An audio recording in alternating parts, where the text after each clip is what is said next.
So last slide में हम ये डिस्कशन कर रहे थे कि अगर आप मसल सिक्वली डेवलप करें तो आसानी से आपको ये पता चलेगा। देखिए, दो चीजें हमने डिस्कस की।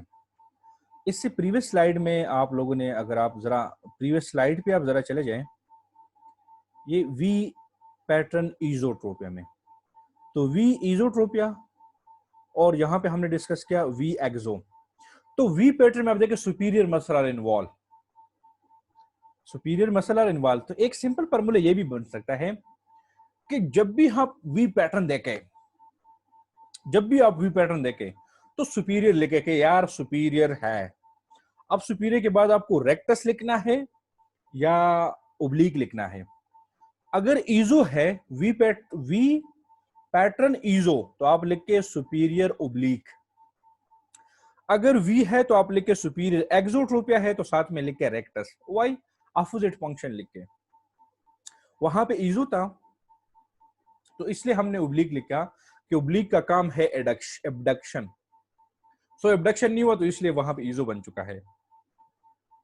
अब यहां पे एक्सोट्रोपिया है तो इसलिए हमने रेक्टस वर्ड लिखा है कि रेक्टस का फंक्शन एडक्शन है, वहां पे एडक्शन नहीं हो रहा तो इसलिए हमने एबडक्शन एबडक्शन हो रहा है, एडक्शन नहीं हो रहा, इसलिए हमने रेक्टस नाम निकाला। Very simple formula. कोई आपसे पूछे यार वी पैटर्न एक्सो, आप जरा सोचिए यार, मैंने तो एक फार्मूला याद किया था कि वी के लिए सुपीरियर है, तो आप सबसे पहले वी के नीचे लिख के सुपीरियर। एक्सो आपने बोला जी एक्सो, अच्छा रेक्टस, सिंपल। लेकिन कंसेप्ट यहां से डेवलप करना होगा, बस वेरी सिंपल चीज है। अब हम आ रहे एक की तरफ, तो एक तो बिल्कुल इजी हो गया। देखिए वी में आप लिख रहे थे सुपीरियर, तो अब जब ए आपके सामने आ जाएगा तो ए के नीचे आप लिख के इनफीरियर, इनफीरियर। अब ईजो है, जरा सोचे इस पे, ईजो क्यों डेवलप हो चुका है? ईजो तब डेवलप होगा जब एबडक्शन ना हो और एडक्शन ज्यादा हो। तो किस केस में, किस इंपीरियर ओब्लिक का काम एबडक्शन है, इंपीरियर रेक्टस का या इंपीरियर ओब्लिक का? तो जाहिर बात है इंपीरियर ओब्लिक एबडक्शन कर रहे। सो जब उसका एबडक्शन लॉस हो जाएगा, जब इंपीरियर रेक्टस जो इंपीरियर ओब्लिक जो है उसकी डायरेक्शन हो जाएगी, तो क्या बनेगा? ए पैटर्न ईजो बनेगा। और यहाँ पे लिखा है कि जाहिर बात है कि यहाँ पे वन और यूजुअली, ये मैं एक बताऊंगा, मोस्टली पैटर्न जब बनता है वी ए पैटर्न, ये यूजुअली बायलैटरल केसेस में आपको ज्यादा और इजी आसानी से आप डिटेक्ट कर सकेंगे। सो जब मोस्टली बायलैटरल इंपीरियर ओब्लिक की पॉलिसी हो जाएगी तो ए पैटर्न ईजोट्रोपिया आपको मिलेगा। कंसेप्ट वही जो लास्ट स्लाइड में हम डिस्कस कर चुके हैं।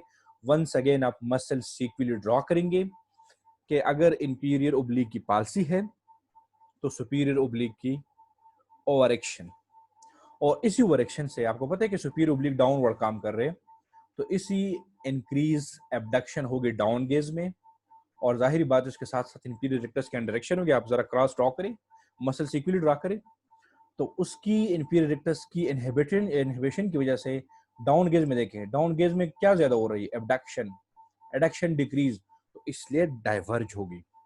अब गेज में क्या होगा? इंपीरियर ओब्लिक की डिक्रीज और सुपीरियर रेक्टस का इंक्रीज। सिंपल। तो सुपीरियर रेक्टस का एडक्शन वर्क ज्यादा होगा तो ए बन रहे डाउन में, डाउन में एबडक्शन ज्यादा हो रही तो इसलिए ए पैटर्न बन रहे। और Y eso because inferior oblique is involve. मेरे ख्याल में बहुत सिंपल चीज है। और यहां से आप एक्सो वाली बात करें तो वंस अगेन ए आ रहे तो क्या लिखेंगे? इंफीरियर। और एक्सो है मतलब किसी ने एडक्शन लॉस किया हुआ है। किसने लॉस किया भाई? इंपीरियर ओब्लिक ने या इंपीरियर रेक्टस ने? जाहिर बात है एडक्शन जो है वो इंपीरियर रेक्टस कर रहे हैं, और जब इंपीरियर रेक्टस एडक्शन नहीं करेगा तो आई ऐसे जाएगी, एबडक्शन ज्यादा होगी। सो इसलिए अगर इंपीरियर रेक्टस की डायरेक्शन है तो आपको ए एक्सो मिलेगा। वही वंस अगेन आप मसल सीक्वेंसली डेवलप करें। अगर आप फर्स्ट टाइम पे कर रहे हैं, अपने लिए कंसेप्ट बना रहे हो, तो आप दो क्रॉस ड्रॉ करें, मसल सीक्वेंसली वहां पे फुल लिख लें कौन सी मसल का डायरेक्शन ओवरेक्शन, फिर देखिए कि अप गेज में अंडरेक्शन ज्यादा, अप गेज में एडक्शन ज्यादा हो रही है या एबडक्शन। तो इस गेज में आपकी जाहिर बात है कि एडक्शन ज्यादा होगी अप गेज में, और एडक्शन जो है वो लेस होगी, एडक्शन जो होगी लेस होगी डाउन गेज में। तो सिंपल। तो फार्मूले क्या बने आप लेंगे, वी के लिए आप लिखेंगे सुपीरियर, ए के लिए आप लिखेंगे इंफीरियर।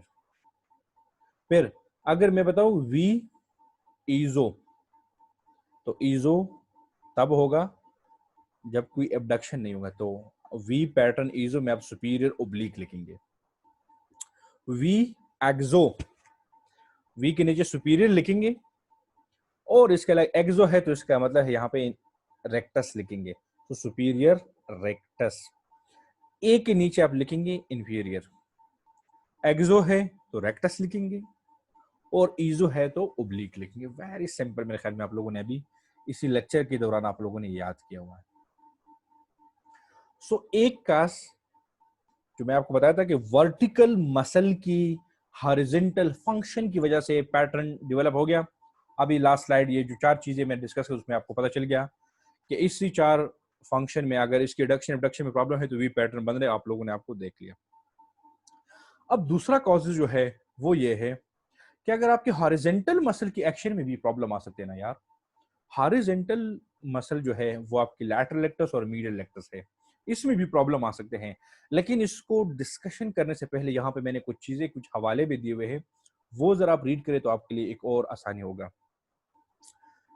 अब लिखा है कि अकॉर्डिंग टू रेस्ट जो है, medial rectus act more effective on down gauge, lateral rectus more effective on up gauge. ये बंदा कह रहे कि हम जब ऊपर देख रहे तो देखिए मिडिल में प्राइमरी पोजीशन में तो लैटरल रेक्टस और मीडियल रेक्टस सेम है। अप गेज में आपका लैटरल रेक्टस थोड़ा सा स्ट्रॉन्ग अपने आप को स्ट्रॉन्ग शो कर रहे हैं, और डाउन गेज में मीडियल रेक्टस थोड़ा सा अपने आप को स्ट्रॉन्ग शो कर रहे हैं। और ये बात उसकी थोड़ी सी ठीक भी है। इसलिए जब हम ऊपर देख रहे हैं तो स्टार्ट में याद है फर्स्ट वीडियो में मैंने आपको बताया था कि अप गेज में जब हम देख रहे हैं तो फिजियोलॉजिकल डाइवर्जेंस, वो फिजियोलॉजिकल डाइवर्जेंस क्यों, बिकॉज आपकी लैटरल रेक्टस थोड़ी सी स्ट्रॉन्ग हो रही है और थोड़े से अपने आप को स्ट्रॉन्ग शो करे आप गेज में, तो गुड, ठीक है। डाउन गेज में जब हम नीचे किसी भी ऑब्जेक्ट की तरफ देख रहे हैं तो आई कन्वर्ज भी हो रही है ना, तो मीडियल रेक्टस अपने आप को थोड़ा सा स्ट्रॉन्ग शो कर रहे हैं। सो इनकी ये बात ठीक है, इससे हम एग्री कर रहे हैं कि प्राइमरी पोजीशन में सीधा देख रहे हैं तो लैटरल मीडियल रेक्टस इक्वल। अब गेज में आपकी लैटरल रेक्टस थोड़ी सी स्ट्रांग हो रही है और डाउन गेज में मीडियल रेक्टस। सो देखें अब यहाँ पे अंडर एक्शन और एक्शन ऑफ दीज मसल का influence angle of deviation up gauge and down gauge. अब यहाँ पे आपका लैटरल रेक्टस जो अप गेज में आपने आपको स्ट्रांग शो कर रहा था, अब गेज में आपका लैटरल रेक्टस वीक। अगर लैटरल रेक्टस वीक हो गया तो अब गेज में क्या होगा, मीडियल रेक्टस अपने आपको खींचेगा, डाउन गेज में मीडियल रेक्टस अपने आप को और खींचेगा। अब देखें कि इसके साथ क्या एग्जांपल आ सकते हैं। देखिए अब इसी कंसेप्ट को माइंड में रखकर इधर देखिए, अगर आपका ओवर एक्शन हो गया मीडियल रेक्टस का, मीडियल रेक्टस से क्या हो गया ओवर एक्शन, तो यहां पे तो ईजो बनेगा, लेकिन V eso, Y V, because medial rectus down gaze में ज्यादा स्ट्रांग है, तो वो जब डाउन आप कर रहे हो तो ऐसे वी बन रहे ना, तो इसलिए डाउन गेज में जब मीडियल रेक्टस स्ट्रांग करेगा तो वो अपने आप को डाउन गेज में और भी स्ट्रांग शो करेगा, तो ईजो डाउन गेज में और भी ज्यादा होगा। और अगर लैटरल रेक्टस की ओवरएक्शन होगी तो जाहिर बात है एक्सो होगा, लेकिन वो एक्सो जब ऊपर जाएगा, जब ऊपर टारगेट देंगे तो लैटरल रेक्टस कहते थे अपर अपर पार्ट में अब गेज में तो मेरा अपनी मर्जी है, तो वो और भी मजीद एक्सो को ज्यादा करेगा। और इसी माइंड को हम माइंड में रखकर अंडर एक्शन की बात करें तो लैटरल रेक्टस की अगर अंडर एक्शन है तो ए ईजो बनेगा। अब ईजो क्यों, बिकॉज उसका अंडर एक्शन है तो मीडियल रेक्टस जाहिर बात है वो स्ट्रॉन्ग है। अब यहाँ पे है under action of medial rectus, so यहाँ पे एक्सो होगा, ए एक्सो होगा, लेकिन क्या है एक्सो, एक्सो क्यों है। अब यहाँ पे देखिए ए तो यहाँ पे है बिकॉज अब गेज में मीडियल लेटरल रेक्टस काम नहीं कर रहा और आपका जो वो है मीडियल रेक्टस है वो काम कर रहे हैं। अब यहाँ पे मीडियल रेक्टस का अंडर एक्शन है, तो यहाँ पे सिचुएशन क्या है, यहाँ पे आपकी अंडर एक्शन जो है मीडियल रेक्टस की अंडर एक्शन है, तो डाउन गेज में क्या मीडियल रेक्टस डाउन गेज में काम करे ना, तो वो तो अभी काम नहीं करेगा। तो जब काम नहीं करेगा तो बैलेंस लैटरल और मीडियल रेक्टस खराब, तो लैटरल रेक्टस ऑटोमेटिकली स्ट्रांग हो जाएगा। तो इसीलिए आपको जो है यहाँ पे आपको ए पैटर्न जो है मिल रहे, ठीक है। सो ओवर एक्शन में आपको वी मिल रहे और अंडर एक्शन में आपको ए मिल रहे, तो आपको दोबारा एक फार्मूला मिल गया कि ओवर एक्शन में आपको वी, अंडर एक्शन में आपको ए मिल रहे, ठीक है। और ईजो आप याद रखें कि मीडियल लेक्टस की ओवर एक्शन और लेटरल लेक्टस की अंडर एक्शन से आपको ईजो मिलेगा और बाकी दोनों से एक्सो आपको मिलेगा। तो ये वो दूसरी पार्ट के इसकी लेटरल लेक्टस की फंक्शन जो है उसकी अप एंड डाउन से भी वी पैटर्न मिल सकता है, लेकिन मैं आपको बताऊंगा सबसे कॉमन आपको ओब्लीक मसल की डिसफंक्शन में आपको पैटर्न स्ट्रैबिस्मस मिलेगा। और उसका रीजन ये है कि एडक्शन और एबडक्शन जो है वो ओब्लीक मसल का स्ट्रांग है एज कंपेयर टू रेक्टाइल की एडक्शन की फंक्शन से। ये सेंटेंस याद रखिए। फर्स्ट नंबर का हम डिस्कस करें कि वर्टिकल मसल की एम्बैलेंस की वजह से, फिर सेकंड पॉइंट में हम डिस्कस किया कि हॉरिजॉन्टल मसल की एम्बैलेंस भी आ सकता है। अब थर्ड ये है कि कोई एनाटॉमिकल एनॉमलीज, कैसे एनाटॉमिकल एनॉमलीज, कोई कंजेनिटल बीमारी लाइक क्रीनियोसाइनोस्टोसिस के जिसमें आपकी क्रीनियल नर्व के जो सूचर है, आपको पता है कि जब बच्चा पैदा होता है तो उसके क्रीनियल कैविटी की जो है सूचर जो है वो एक दूसरे से जॉइन नहीं है, वो डिलीवरी के लिए आसानी है, उसकी मोल्डिंग के एक प्रोसेस होता है जिसकी वजह से बेबी की डिलीवरी आसानी हो रही है। तो गॉड ने इसलिए ये सूचर जो है ये क्लोज नहीं किया, बर्थ के बाद जो है ये क्लोज हो रहे, बट सम टाइम प्रीमेच्योरली ये सूचर जो है एक दूसरे के साथ क्लोज होते हैं, बंद होते हैं, जिसकी वजह से उसकी स्कल जो है वो प्रॉपर ग्रो भी नहीं कर रहा, ऑर्बिट जो है वो भी शैलो रहता है, छोटा ऑर्बिट रहता है। अब ऑर्बिट वहां पे स्मॉल ऑर्बिट है जिसमें आई सही तरीके से पेट नहीं होता। सो शैलो ऑर्बिट जिसमें आई सही तरीके से पेट नहीं होगा तो वो बाहर की तरफ आएगा ना, तो आपको थोड़ा सा प्रोप्टोसिस लगेगा, शैलो ऑर्बिट में आपको प्रोप्टोसिस लगेगा। और साथ साथ में आई जो है उसमें साइक्लोट्रोपी मीन कोई इंटॉर्शन एक्सटॉर्शन जी चीज जो है वो होगी। अब ये बेसिक ये शैलो ऑर्बिट में मसला क्या होता है, स्पेशली जो ओब्लीक मसल है, आपको पता है ओब्लीक जो है उसका वेरी कम्प्लेक्स बात पे है कि वो स्पिनाइड बोन से बैक ऑफ द ऑर्बिट से स्टार्ट और यहाँ फ्रंटल बोन के ट्रॉकले से फिर पास होके बैक साइड पे पोस्टीरियर आउटर और पोस्टीरियर पार्ट जो है ग्लोब के वहां पे अपना इंसर्शन ले रहे हैं। जब शेलो ऑर्बिट होता है तो उनको ये प्रॉपर पाथवे जो है, ये प्रॉपर अरेंजमेंट, इसका मतलब है कि जब ऑर्बिट स्मॉल होता है तो उसमें जो प्लेन ऑफ द मसल है ऑर्बिट और ऑर्बिटल एक्सिस के साथ आई के इंटीरियर पोस्टीरियर जो वाई एक्सिस है उसके साथ, वो सारा चीज डिस्टर्ब हो गया। सो अब यहाँ पे ये रिलेशनशिप जो है alter the relationship between vertical acting muscle जो है पार्टिकुलर सुपीरियर ओब्लिक जो है वो शेलो ऑर्बिट में इस तरीके से एक अंडरेक्शन की तरह काम करेगा, उसको सही तरीके से अपनी फंक्शन के लिए जगह नहीं मिल रहा, और रेक्टस के लिए भी उसके लिए भी। सो क्या होगा कि वहाँ पे टॉर्शनल होगा और टॉर्शनल की वजह से आपको एक पैटर्न स्टिबेसमस मिल रहा है जो स्पेशली वी पैटर्न, आपको मैंने बताया था ना कि सुपीरियर ओब्लिक में आपको स्पेशली वी पैटर्न के मिल रहे हैं, और यहाँ पे शेलो ऑर्बिट में और स्पेशली जो क्रेनियोसाइनोस्टोसिस है इसमें आपकी सुपीरियर ओब्लिक जो है वो सही तरीके से फंक्शन नहीं करेगा, उसको सही तरीके से गैप नहीं मिल गया, वो जगह नहीं मिल गया, तो उसके डायरेक्शन से यहाँ पे एनाटॉमिकल एनॉमलीज की वजह से आपको भी वी पैटर्न जो है वो मिल सकता है। ठीक है, इस तरह से एक और कंडीशन है स्पाइना बाइफिडी जिसके स्पाइनल कार्ड जो है वो सही तरीके से क्लोज नहीं है, क्लोज नहीं हो चुका है। तो उन कंडीशन में क्या होगा कि उनमें एनसाइक्लोराइटेड ऑर्बिट भी समटाइम एक्सप्लेन आकर इस ए पैटर्न स्टिबिस्मस जो कंजेनिटल जो है इसके साथ स्पाइना बाइफिडा में आपको ए पैटर्न स्टिबिस्मस मिल सकता है। इसी तरह से आपको मैं आपको बात करूंगा कि आपके मंगोलाइड फेशर जो है उसमें ए पैटर्न ईजो और वी पैटर्न एक्सो, और एंटी मंगोलाइड जो है उसमें आपको मिलेगा ए पैटर्न जो है वो एक्सो और वी पैटर्न ईजो मिलेगा। अब मैं आपको बताऊंगा कि ये मंगोलाइड और एंटी मंगोलाइड फेसेस क्या होता है। आप यहाँ पे देखें है दिस इज मंगोलाइड फेस या जो है स्लंट है, और ये एंटी। अब ये मैं इसकी बात करूँ कि मंगोलाइड जो है इसमें लेटरल लेक्टस जो ऊपर है अबाउट 2 मिलीमीटर हाई, ये मीडियल लेक्टस है और ये लेटर। तो ये लेटरल लेक्टस अगर जो है कुछ पॉपुलेशन में कि ये इसका लेटर के अंदर जो है अबाव होता है about 2 millimetre, the medial lettuce उसको हम मंगोलाइड फेस कहते हैं या स्लेंट कहते हैं। और एंटी जो है उसका मतलब ये है कि बिल्कुल अपोजिट, इसकी लेटरल के अंदर डाउन और आपके ये ऊपर। ठीक है, तो इसलिए कहते हैं कि मंगोलाइड प्रेशर जो है इस स्लाइड में आपको बताया था कि ये मंगोलाइड वाला जो है इसमें आपको ए पैटर्न ईजो या वी पैटर्न एक्सो, और इसमें वाइस वर्सा का मतलब है कि इसी एंटीमोंगोलाइड में आपको ए पैटर्न एक्सो और वी पैटर्न ईजो ये आपको लुक लाइक देगा। इसके अलावा मसल पुली, वो जो स्टार्ट में मैंने आपको बताया था, muscle pulley is very important. अब मसल पुली क्या है, मैंने आपको बताया था कि मसल पुली का मेन फंक्शन क्या है कि मसल जो है वो display up and down display से बचा रहे। लेकिन यहाँ पे लिखा है कि अगर bilateral displacement of lateral rectus pulley inferiorly would weaken the direction down gives strengthen up gives resulting V pattern. एक चीज एक याद रखिए, दिस इज लेट्स सपोज आप ग्लोब का है, यहाँ पे आपका लेटरल रेक्टस लगा हुआ है। अब अगर ये लेटरल रेक्टस ऊपर चला गया, डाउन चला गया, तो इसका फंक्शन अल्टर होगा। अब जिस डायरेक्शन में ये मूव करे, फॉर एग्जांपल ये डाउन चला गया, डाउन लैटरल रेक्टस का पुली यहां से डाउन चला गया, सो जिस डायरेक्शन में चला गया उस डायरेक्शन में उसका फंक्शन वीक हो गया।